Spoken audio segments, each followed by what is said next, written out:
Hi and welcome to this ZENworks video. We're going to take a look at policy-based patching. This is a new capability of ZENworks 11 SP3.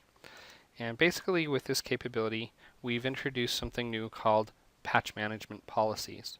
What these are policy objects that allow you to configure the desired state for your environment and then sit back and monitor your progress.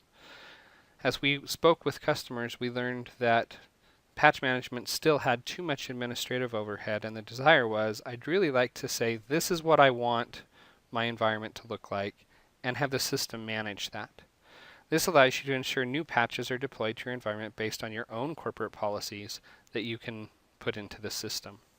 Let's take a look at how this works.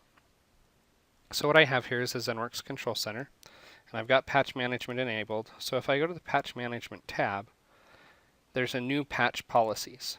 Inside of that patch policies, I can then create a set of policies that will dictate what patches to apply. I can do this for Linux, Mac, or Windows. We'll do this for Windows. And I can go ahead and actually give it some descriptive name, my corporate standard.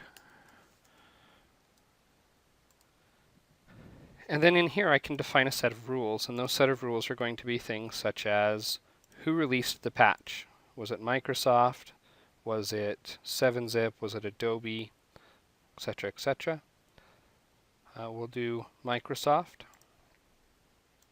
We'll add another filter, and we can do by impact. So we want all Microsoft critical patches, and we actually want Microsoft Corp. All critical patches. When we click apply, you'll get a list of all of the patches in the system that meet that list. You can then see these 1,455 patches are going to be the patches that are active in the system that meet your policy. You may further choose to reduce those by putting some age criteria in here. So you may have a new image that you build every 3 months or every 6 months or every year and push out. So you could come in here and say they have to be less than or equal to a year, and they have to be, let's say, greater than or equal to 7 days.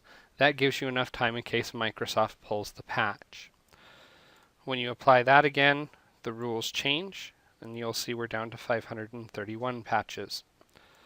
That now says I want all of these patches to be deployed to the devices in my environment if they meet those criteria. I also have the ability to have these patches auto-approved after a successful test deployment. So I may have a few workstations that I test on. Once those test devices apply this policy, it will then roll out those patches to the rest of the devices. Also, I have a recalculation time where I can specify how frequently should it rerun those rules so that as new patches become available or old patches are superseded, those end up in being deployed to your system. In addition to this, I can also go to the Actions tab and define a set of pre- and post-enforcement actions. That way, if you need to stop services or start services, you're able to do that. I can assign devices or folders or groups to this policy. That way I can target the patches. And once I've done that, the Patches tab will actually be a policy-specific view of which patches need to be applied to which workstations. At that point, it's just a matter of sitting back, publishing this policy if you're not using test workstations. If you are using test workstations and have turned on the auto configuration, you simply wait for your devices to enter their patch window. That patch window can be defined at the zone, the folder, or the device.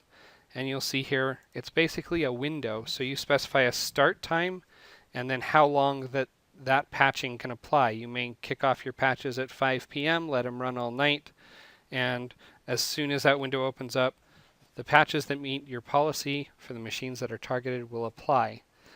Also, we're smart enough to make sure we only bring down the patches and transact the patches that actually need to be applied to the device, not those that have already been applied or that are not applicable. This means that for the most part, after you've set up your policies, it's simply a matter of going to the patch management dashboard monitoring the newly released patches that you want to enable or disable, and then monitoring the dashboard to make sure you're continuing to keep in compliance. And if you need a spot check on a given patch policy, you can simply go to the patch policy, drill into one of those, go to patches, and see the policy-specific compliance. So with ZENworks 11 SP3, you now have patch policies that make it easier than ever to keep your entire estate patched at the level you wish. Thank you for joining me. This is Jason Blackett, the Zen Guru, signing off.